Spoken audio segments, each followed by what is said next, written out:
I hope you're all having a good isolation period. I'm making mine more lively by pretending that me, my wife, and my small child are actually all in John Carpenter's The Thing. One of us is a parasitic alien impersonating human form, but we don't know which. But enough about that.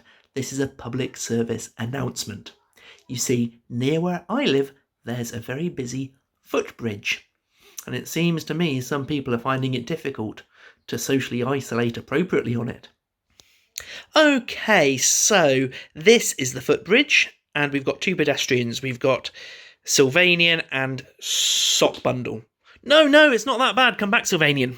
Anyway, as you can see, it's not to scale, but you can imagine, you can understand how this works. So footbridge is the stool, Sylvanian and Sock Bundle are pedestrians.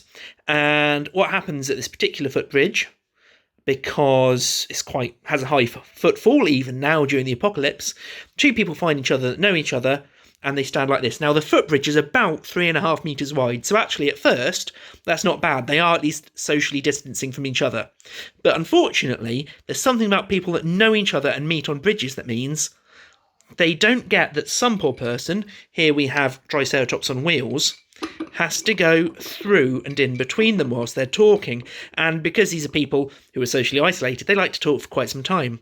And oh, look, as soon as Mr. Triceratops tries to go through, there's no more social isolation. Now, there is a solution to this that allows both a Sylvanian and Sock person to continue talking and our Triceratops person to get by without contracting anything horrific. It's this. We can put Sock person over here, Sylvanian here, so they're still 2 metres apart. It's rather hard to balance when you're looking through a camera. Boom, boom, boom, boom, boom, boom, boom, boom, boom, boom, boom, boom.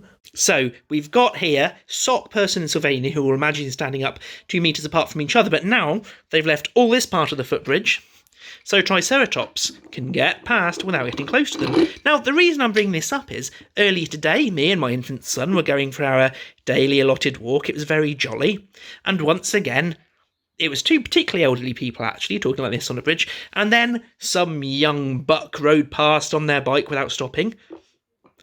They both looked pretty put out, so I came up to them and said, "Hey guys, lovely weather, isn't it?